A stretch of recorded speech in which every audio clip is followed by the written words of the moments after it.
Okay, amazing. We have started. Hi, everyone. Welcome.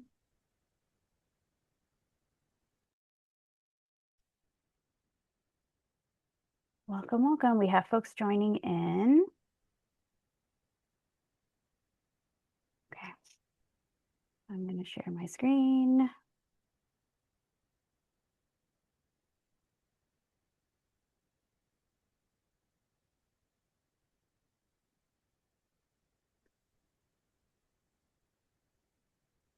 Mhm. As everyone's joining, feel free to pop into the chat and tell us where you're joining from. Just on our panelists, we have folks joining from the West Coast in California. We also have folks coming in from India. So we have all of the diversity on our on our panel and different time zones today. Hi, Patrick. From Maryland. That's close to me. I'm joining from Virginia, so I appreciate the the shout out to DMV. Amazing. Let's see. All right, I think we'll get started. We have a very exciting program ahead for everyone, so I want to make sure we get time for the program and questions. So, welcome everyone to Securing Your Mission, Advancing Identity Maturity in the Nonprofit Sector. Before I hand it off to our amazing panelists, I just wanted to run through a few housekeeping notes. If you've joined NetHope Community before, you know these are just the regular policies that we have. So we will be following the Chatham House rules. So, we want to make sure that this is a supportive and atmosphere for dialogue. And this is also a nonpartisan space. We encourage you to change your Zoom name to be your name and organization so we can see where you're joining us from. Please stay on mute. We have a session. We will have time for Q&A at the end of it. If you do have questions that come up as we're going through, please include them in the chat. We'd love to hear from you. And we'll make sure to get your questions answered at the end of the session. As you'll see, the webinar is being recorded, so please keep note of that. And finally, we don't allow any AI note takers or AI recordings in our meetings. So if we see those pop up, we will be removing them. And finally, thank you for your engagement and support here. We're so excited to have you. And I will now hand it over to Joaquin to get us started. Thanks, Nishina. Give me 1 second here as I get my screen set up.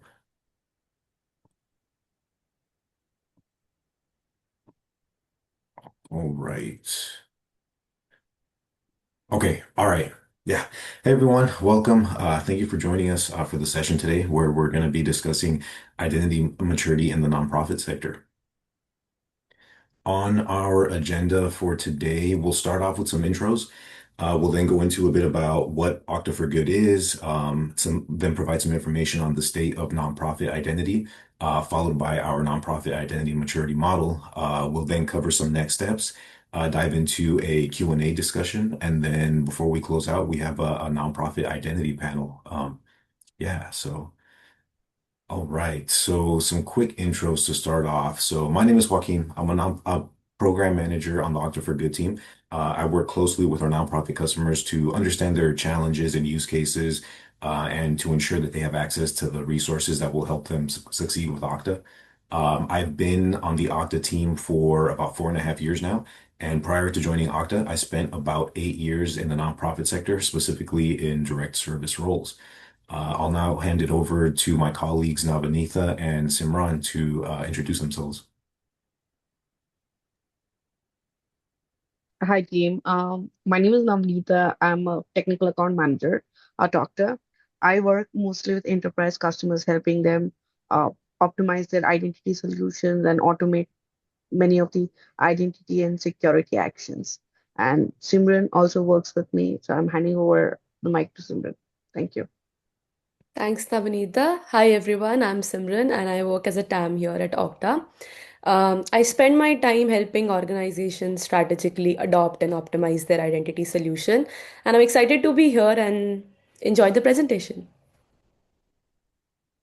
Thanks, Simran. Thank you, Navanitha.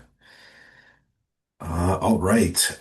So for those not familiar with Okta, we're a security and identity company that enables organizations to securely connect the right people to the right technologies at the right time.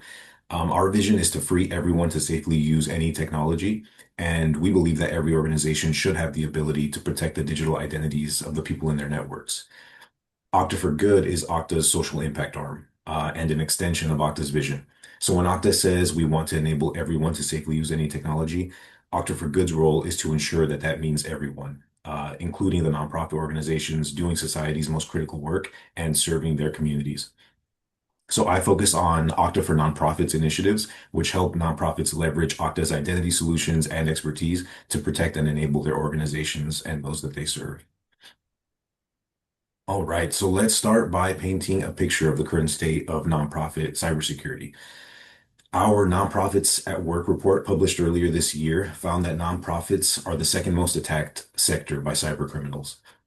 NetHope further confirms this with their finding that 65% of NGOs experienced a security breach in the last year. And a big reason for this may be because threat actors see nonprofits as an easy target. Another concerning factor is that most NGOs don't have incident response capabilities in the event of a cyber attack, or budget allocated towards cybersecurity at all in many cases. So I'm curious if you all have heard these stats before. Do they seem accurate given your organization's experience? Feel free to share any thoughts on that in the chat.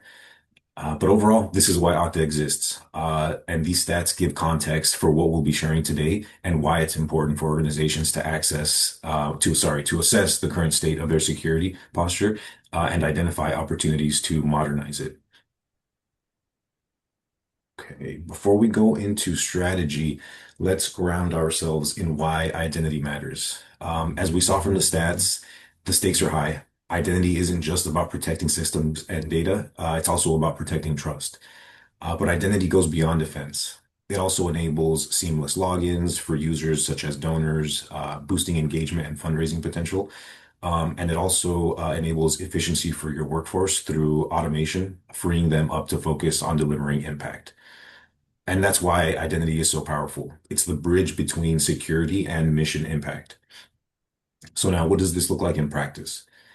Identity solutions give people secure access. So this includes your workforce, who access various applications so that they can do their work and deliver their services. And also your external users, if you happen to have those. So volunteers, donors, community members, those who need access to services and platforms as well, beyond just the internal employees. And now the scope of identity has expanded even further. Identity stores now also encompass non-human identities, so NHIs, such as service accounts, devices, bots, and AI agents. So the visual that you see up here on the screen shows how the Okta Identity Cloud connects users to applications across devices, directories, and environments. And with a growing number of identities to manage, more remote work, and greater cloud adoption, identity has become more complex and thus more critical. It plays a key role in strengthening cybersecurity and streamlining operations. Still, we know that it can be hard to determine where to focus and which identity solutions will move the needle based on your security posture. And that's exactly what we're going to unpack today. So now I'd like to introduce the nonprofit identity maturity model.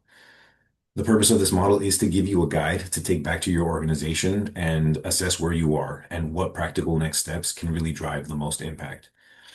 After we share this model, you should have a decent idea of where your organization stands in terms of its identity maturity. Okay, so we created the identity maturity model to support your journey, not just towards stronger security, but also towards better user experiences. Solid identity management makes your organization more agile and flexible, especially when it comes to time-sensitive events like responding to malicious attacks. And as organizations increase identity adoption, we also see them increase operational efficiencies and cost savings, and protection against threats. So what we're sharing today is based on patterns we've observed across thousands of Okta customers, along with insights from research with IT and security leaders. And as we walk through each stage, please take a moment to consider where your organization fits today and note down any questions you might have around where you fit within this model. The four stages that we've identified, as you can see up here on the screen. So stage one is consolidate and simplify, where there is a focus on the reduction of manual processes and defending against identity-based attacks. Stage two, layering security controls, where the focus is on productivity and reduced admin burden. Stage three, automate and elevate experience. That's where the focus is on further automation of processes and unifying identity systems. And finally, stage four, is optimize and extend, with a focus on extending controls and automation to as much of the organization as possible and fully eliminating password-related risks. So although we've laid these out linearly, in practice, identity maturity can be more circular as technology continues to evolve rapidly. You may find that you fall into one stage for some things and another stage for others. All right, so next we'll explore each stage in more detail and some of the actionable steps your organizations can take to create optimal security outcomes, even if resources are limited. Okay, in the earliest stage of identity, this is where we see many organizations begin, managing access manually with little visibility or policy enforcement. So at this stage, simple steps like consolidating directories and enabling MFA make a huge difference in risk reduction. Other actions that we would recommend taking are to implement basic password policies, for example, something with minimum length or complexity, as well as self-service password resets. And if you do have any identity-related processes, start documenting those to help determine areas for improvement. Yeah, and just quick question: how many of you have already conducted or currently conduct security awareness training for staff and volunteers? Feel free to share any thoughts on that in the chat. If you're not doing this already, it is important to have regular security awareness training for staff and volunteers, as it helps to get your organization in the security mindset and really prepare for new solutions. Okay. When Okta for Good works with organizations that are just starting out with identity management, the first identity products that we recommend implementing are basic single sign-on and multi-factor authentication, security encryption, API access policies, and Universal Directory to consolidate user data from Active Directory, core productivity apps like Google Workspace and O365, as well as HR systems. Some of you may have goals of fully migrating to the cloud, and for others, on-prem Active Directory is going to remain a necessity. So a hybrid setup may make more sense. Universal Directory would ultimately allow you to manage data and grant access from a single control panel across multiple sources. So all of these setups would work. All right, now jumping into stage two. This is where identity challenges really start getting mitigated. So you're expanding SSO and MFA and maybe starting to think about external user security in addition to that of your internal users like your employees. This is also where automation can start reducing your team's workload and user experiences can become much more streamlined. It's also a great time to introduce identity lifecycle management, automating user onboarding and offboarding, as well as consistent login experiences. A stronger MFA, like enabling biometrics, is also going to be helpful too. We also recommend developing an identity strategy if you don't have one already. If you have external users, you may not be ready to focus on external user security, but you can start documenting the risks and issues around ease of use. For instance, sign up, registration, password resets. And you can also work towards zero trust by implementing dynamic access policies. For example, a program coordinator may be granted read-only access, where the permissions of a program director may allow them to actually edit and share the record. So yeah, that would help kind of allow those specific types of permissions. At this second stage, solutions to prioritize are automation of user account management. As I mentioned earlier, Okta offers a lifecycle management solution for automating user account provisioning. Another solution would be role-based access control with dynamic access policies. And lastly, single sign-on capabilities for your entire workforce and your external users. Yeah, like your volunteers and partners.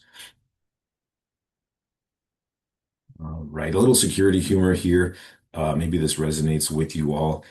And we also have a quick poll that'll be shared with you in just a second. But yeah, that first question, I think you're going to see two questions on there, but the first one is going to be the one we focus on here. Have you taken any actions, even planning, to secure your external users? So yes, no, feel free to answer that question. And we'll continue on here through the presentation. Okay, so now going into stage three. Stage three is a turning point. Identity becomes proactive, not just reactive. With adaptive MFA and risk-based policies, you're preventing threats before they escalate. Governance over non-human identities is also being introduced at this stage, applying the same reviews, least privilege access, and automation controls that you would be using for your human users. And now, at this stage, we recommend that you implement adaptive MFA-based attributes like user group, location, device, and network. This allows access requests with unusual behaviors to be flagged to block potential risks. Also start establishing identity governance and compliance processes to gain visibility into identities and privileges. Also enforce least privilege access to APIs, critical infrastructure, and applications. And lastly, if you don't already have secure, smooth user experiences for external users, this is the stage where you can start to give them more attention. At this third stage, uh, we see organizations starting to implement these solutions that you see up on the screen. So adaptive MFA, which leverages contextual data during the authentication process. Also threat and health insights, risk detection and attack prevention, identity governance and administration. And lastly, automated user account linking and merging to enable a single access experience for stakeholders with one login. And another quick poll on this topic. How does your organization currently manage user access when someone joins? When someone joins, changes roles, or leaves the organization? Yeah, feel free to answer that second question that you see there. So let us know. Is it mostly manual? Is there some automation? Maybe it's a largely automated process already or fully automated. Yeah, take a minute and let us know.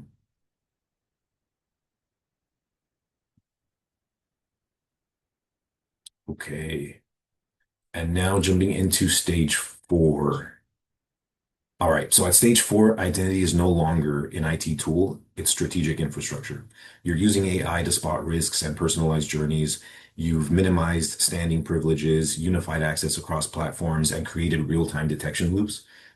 Governance is also continuous in this stage, and NHIs have been fully integrated into adaptive governance processes. So current challenges at this stage include addressing legacy permissions and real-time response needs.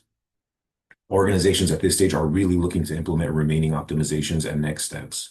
So yeah, next steps in identity management could be to implement passwordless authentication options, utilize AI and machine learning for anomaly detection and risk assessment, create personalized experiences based on user attributes and behavior, and also leverage data and feedback to continuously optimize identity processes.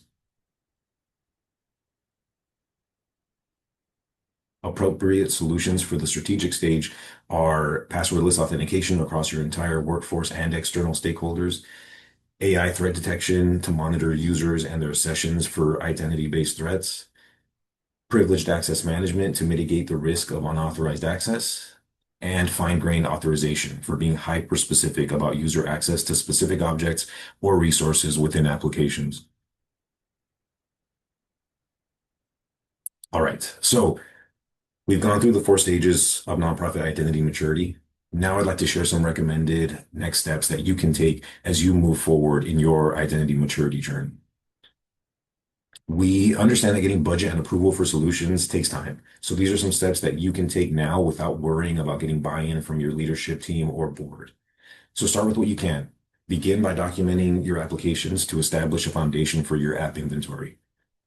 Next, we would recommend assessing your organization's current identity maturity stage and defining your top priority for advancement. Identify quick wins that align with your organization's goals. You may already have a roadmap, but is identity management a key part of it? So that's something to consider. When seeking leadership or board approval, it can also help to show how a new solution saves costs, increases revenue, or mitigates risks. Okay, so thank you all for your attention and going through all the different stages. I'd love to open it up for a discussion now and to get your thoughts on the model. So please feel free to submit any questions that you have in the chat, and we'll be happy to share some insights. This is where Navanitha and Simran are going to join me to help answer any technical questions that you have. So if you would like to know more about any of the specific products or the solutions that we've covered through the presentation, please feel free to ask away now.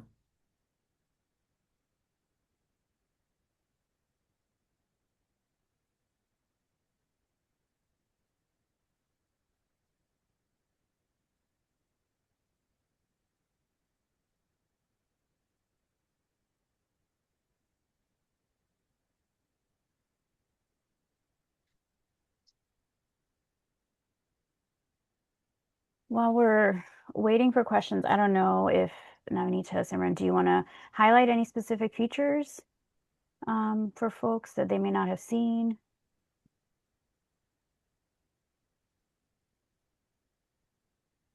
I would like to talk about how we can leverage identity maturity to automate few manual tasks. Say first, to be honest, what identity maturity refers to, it's a structured framework of accessing, defining, and improving the organization's capability around identity and access management. To be honest, today in many organizations it's manual and chaotic, but using a identity provider, we can automate many of these activities. Not only that, we can have a refined structure of for these activities, like onboarding a user, or if you're letting go a user from the organization, how do you want to remove the access from all the tools? All these things can be automated using these solutions. And we have, not only that, we can also leverage identity maturity to implement zero trust architecture. Uh, and reduce data breaches and phishing resistance, which is really required in today's digital age. So, Simran, do you have anything else to add on? And also, it's not only about having one single sign-on, you can have a multi-factor authentication, which leverages or it adds another layer of security for your organization. Make sure everything, falls under the zero trust model.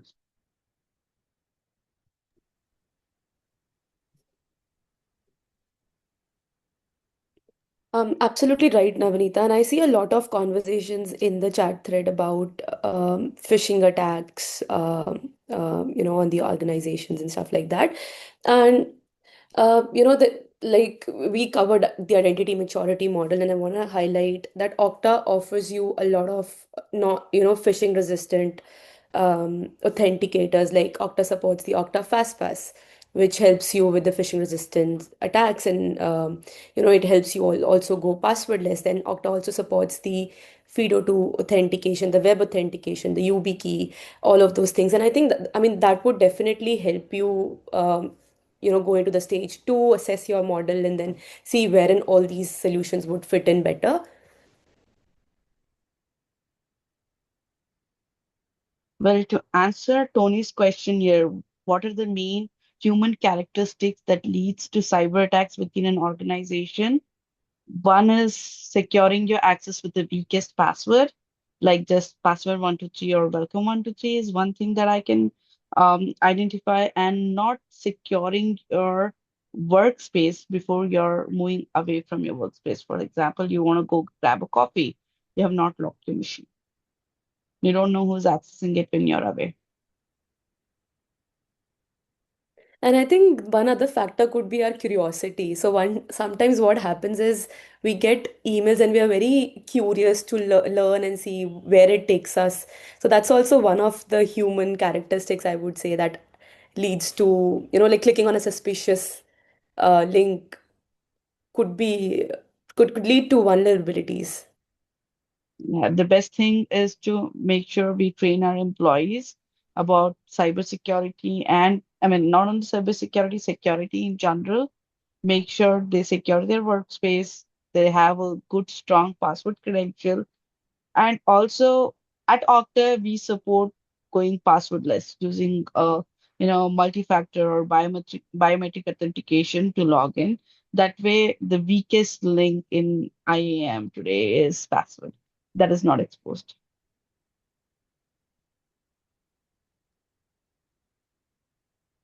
Thank you guys for answering that. We also had another question here in the Q&A panel for Marie, which says, what are some ways that an organization can reduce shadow IT? Shadow IT in quotes. We know people are experimenting with AI tools, for example, but we are a small organization and people use their own devices, so we can't lock their devices or really supervise them in a deep way. What are the ways that our organization can reduce shadow IT? Yeah. Having a managed device structure is advisable, where if even the user is, I mean, to be honest, I can tell you the example that we use at Okta. We bring our mobile devices to office, and our devices, we have it under, when we have to access all the Okta applications, we have to get a prior approval on the device. So our our devices will be added to one of the managed device sets, so company tools can be installed there. This allows them to make sure there's no, third-party links are opened, or they will know the operating system of the machine matches the latest security, update that is guidelined by the organization. So to put it in simple terms, having managed devices helps. Managed devices is like MDM solutions. Implementing an MDM solution helps.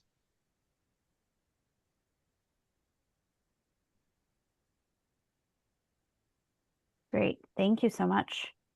Um, if there's any other questions, oh, there was one more in the chat.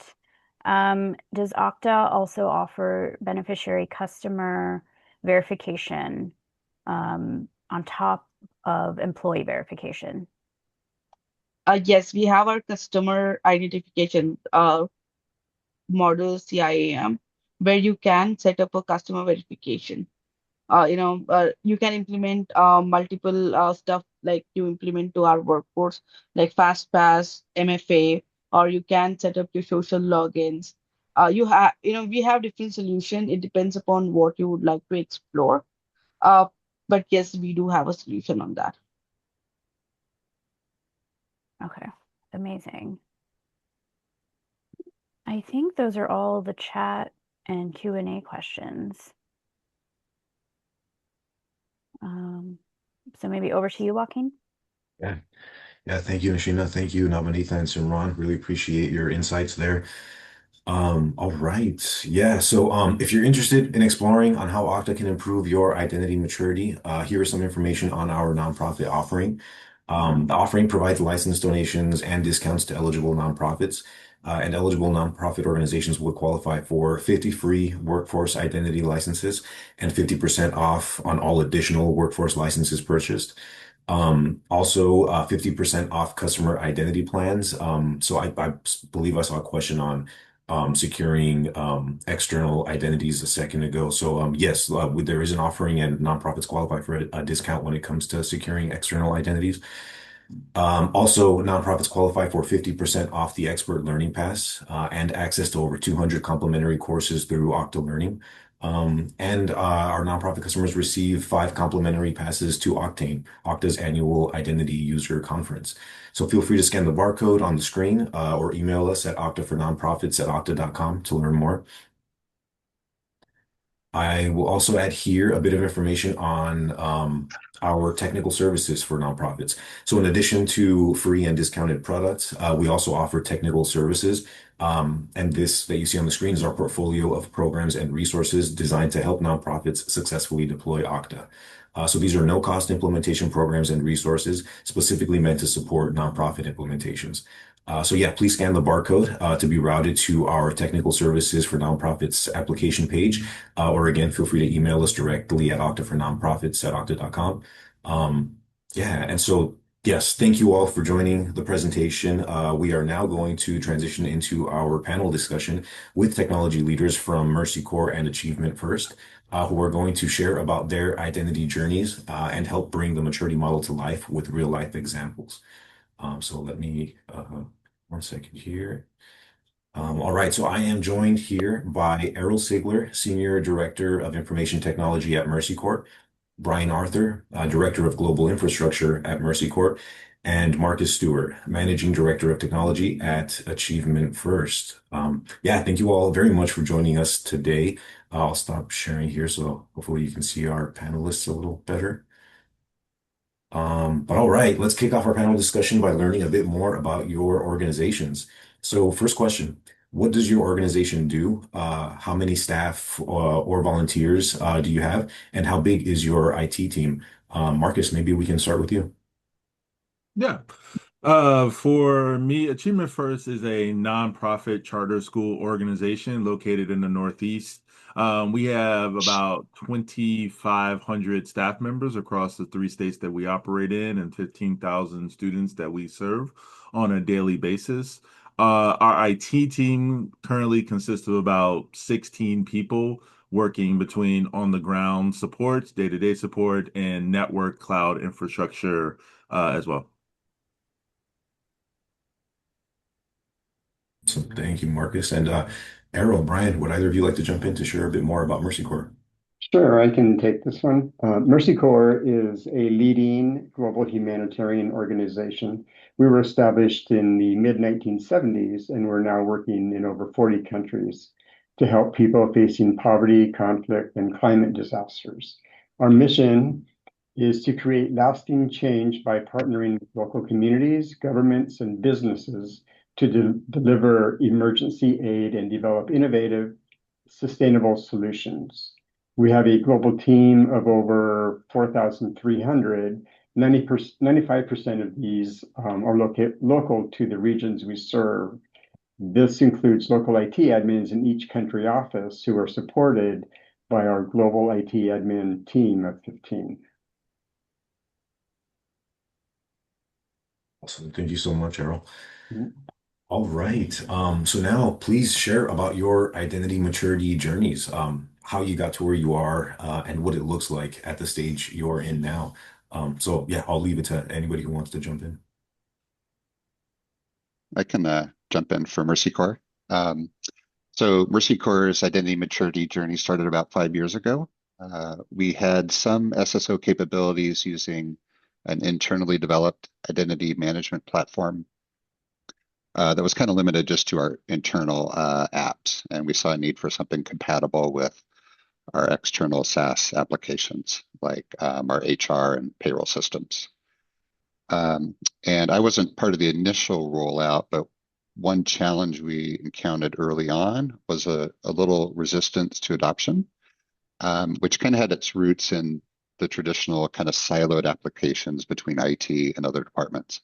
And luckily, that quickly faded as we got some IT apps onboarded, and users saw the benefits of, there are the benefits of user provisioning, um, user experience, and security. As far as stages go, we moved pretty smoothly through stage one.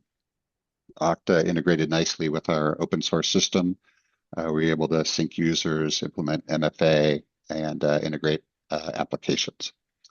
And Mercy Corps right now, we're kind of in stage two. We recently retired that internally developed identity management platform, and our user lifecycle management is now driven by our HR system.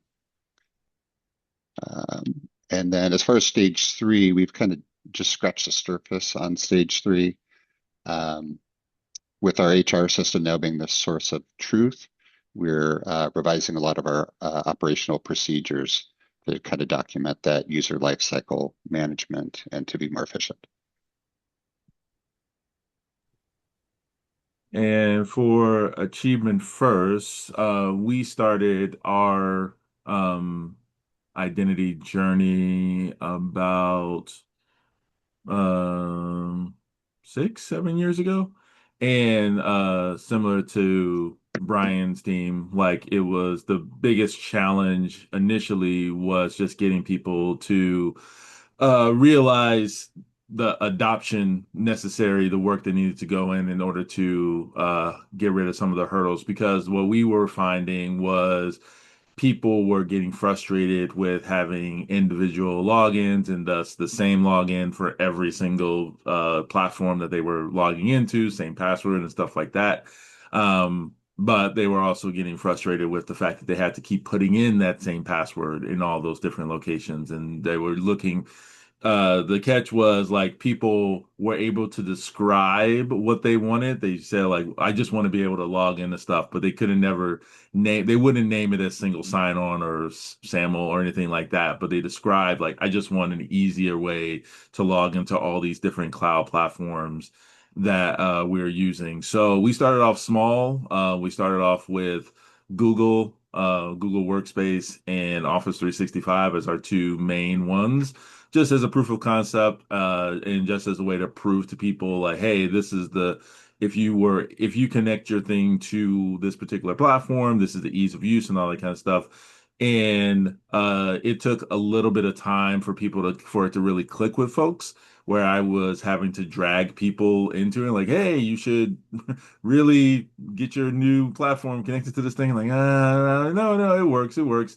But slowly over the years, people was like, oh, you know what? It is actually easier if we connect to an identity platform, in our case, Okta. It's just so much easier. We don't have to worry about when the person leaves. We don't have to worry about when the person's hired, all that kind of stuff. We're able to alleviate that from them. But it was one of those cases where the proof was in the pudding type of thing, where it just needed to prove itself over and over again for people to really, for it to really click with folks.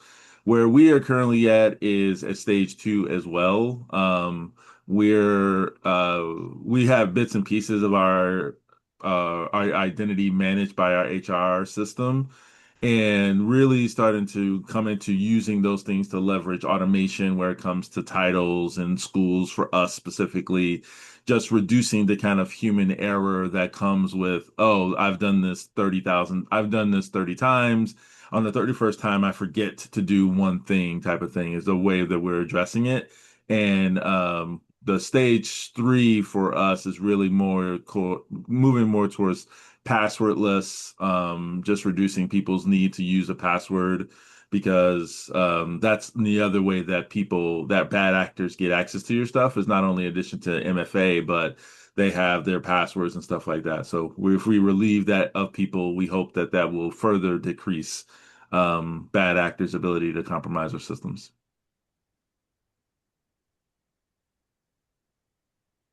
Awesome. Thank you, team. All right, so jumping into our next question. What are the challenges that are top of mind for you all right now? Maybe give one example of a challenge that you've overcome in the past too. Um, yeah, so maybe for Mercy Corps. Yeah. Um, so something top of mind right now is retiring SMS and security questions as some of our MFA factors in favor of Okta Verify. So that's one thing we have top of mind right now. Um, and maybe like some challenges I see with that, there's, possibly maybe just some user pushback that I'm sure we'll encounter. Someone, oh, I'm using my personal phone for a work related task. And we'll just kind of have to, cross that bridge when we get to it.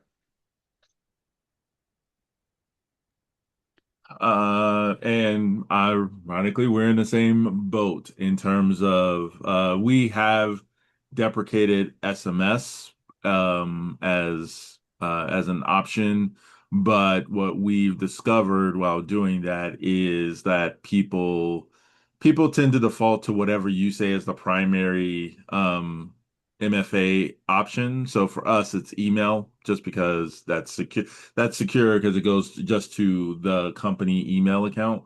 But by default, people tend to only set up the one, even though our suggestion is that you set up multiple ones. But we're running into the same kind of similar issue that Brian laid out of like Okta Verify or some type of one-time password token type thing is kind of the best option, but those things rely on a phone or if you happen to distribute out, a security key. But most likely you're going to do a phone because that's what a lot of people have access to. But we're running into the same kind of pushback that Brian laid out of people like as a nonprofit, we don't tend to give everyone a phone or like, hey, the business says you need a phone, we just give you a phone type of thing. So we're leveraging people's personal devices and people get a little bit iffy uh when it comes to like security stuff regarding their phone. So ironically, they seem to not have a problem with it when a text message was sent to them. But when you say like install an application that does X, Y, or Z, that's where we're running into the roadblock of like, I'm a little bit hesitant about Okta Verify or Google Authenticator or Microsoft Authenticator or anything like that. How do you all prioritize what challenges to address? I think for me, anything related to security and data protection, if I see, any sort of holes there or something that kind of makes it my priority. And similar, I would say security top of mind is always a priority. But I would then the second one after that is like what's causing the most amount of friction, end user friction specifically. Because the things that cause people frictions are the things that will cause them to stop using it. If they're just like, I'm just so frustrated with blah blah blah, then that kind of goes back to the first point of like if they don't use it, then they are going to pivot towards something that is usually not as secure or less secure or some issue like that, and thus it will become a security issue for you. So I would say security first, what's causing the most amount of friction, and then the third one in terms of priority is what's around the corner.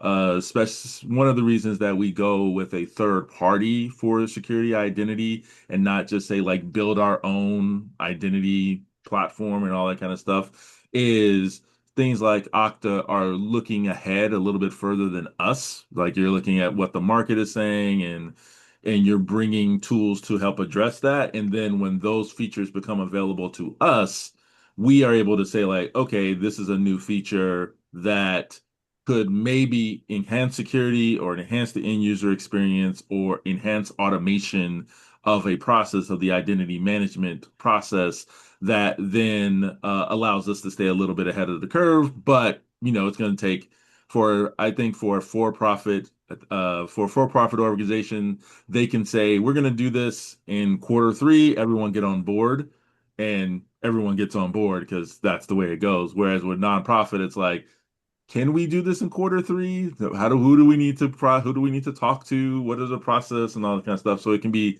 a little bit longer for us to execute it, but when we can see what's around the corner, we can integrate that into the conversations that we have. Thank you all for sharing that. Mhm. All right, we're getting close to our last couple of questions here, but yeah, what are some solutions that are on your roadmap? Maybe for the Mercy Corps team first. Yeah. So Okta Access Gateway, while not on our roadmap, we just stepped out onto the road with it. And we're going to use that product. It's a reverse proxy. We're going to put it in front of one of our finance applications. And just to get the single sign-on MFA experience for that app. Um, and then also on our roadmap is strengthening our MFA requirements, looking at adaptive MFA and FastPass, at least for kind of our high privileged accounts to start with. So those global admins, super admins, implement it for those folks. Thank you, Brian. Marcus, what about you? What's on the road Uh, for achievement first? So yeah, for us as well, kind of mentioned it before, passwordless FastPass is Okta's version of passwordless authentication, and that's one of the things that we're looking for again. So for us, we it's kind of a zero trust mentality of just like, okay, if we can trust you, again, we want to reduce the friction because we want to make it easy for our end users to access the platforms that they need to access, but we want to make it harder for bad actors to do so. So FastPass is definitely one. In the same vein, implementing like Okta device trust so that, we can say, okay, we trust your device because we made it. It has a certificate, all that kind of stuff. And then the third one is we're similar to Mercy Corps, where we're just kind of starting on the road, is Okta has a radius solution, and we're looking of how can we leverage that to use Okta for our wireless authentication. So using Okta Radius for wireless authentication so that, again, we can reduce the need for using passwords when it comes to staff members connecting to our main wireless infrastructure.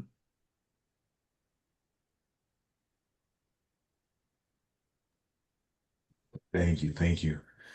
All right. So we have a few minutes left. If anyone from the audience has any questions specifically for our panelists, please feel free to post them in the chat. We did see one come in a bit earlier. Marcus, for you, the question is around, it's an education specific question around how you manage communication with teachers. Can you share a little bit more about how you all do that at Achievement First? Yeah, so we use kind of a land, sea, and air approach when it comes to communicating with teachers, not only just because technology is not necessarily their main forte, but because, they're busy talking with our scholars and their parents and academic leaders and stuff like that. So they may not, one particular way may not always hit 100% of people. So we have an internal intranet platform that we use where we use that to communicate to staff members, to teachers, to provide them with what I call evergreen material. So if we want to just when we introduce Okta to them, the material for that is on that platform. Additionally, we integrate identity management into their onboarding. So we onboard about 300 something staff members every year. And so, we use that as an opportunity to like, okay, fresh people, you don't know what it was like before now. So we're just going to keep talking to you as if this Okta identity platform, identity management had always existed. And then as well, when we engage with them in terms of like, um, support tickets and things like that, we also use that as a way to communicate them. So we try to use any viable way that we have a natural connection with them, but I would not say that we go too much out of the way. We agree on what the standard is, the standard communication, and then we keep talking to them about this.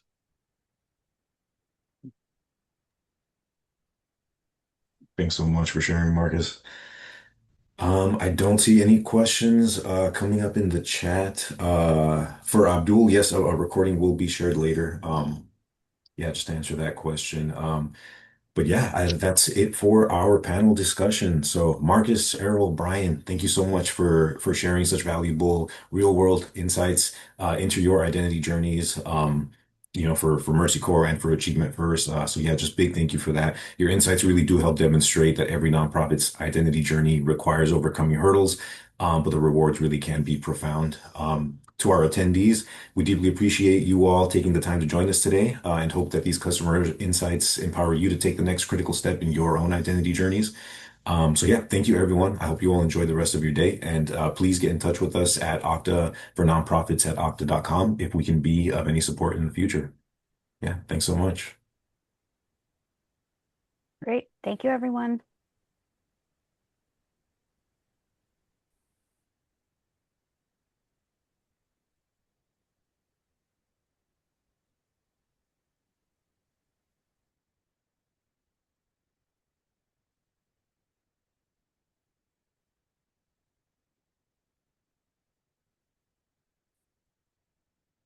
Sorry, team. I was just checking if any other questions came in.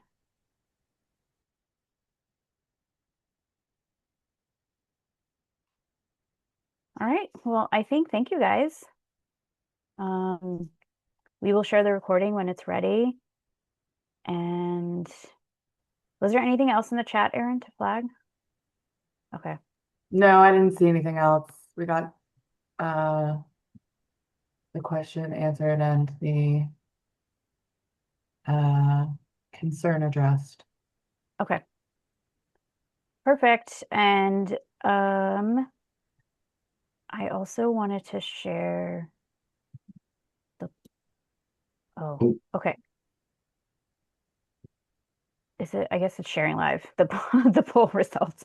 I'll see if there's a way to to get that to you, Joaquin, outside of this too. thank you, thank you. I appreciate that. Can you all also share just the like number of attendees that showed up, like what those stats look like?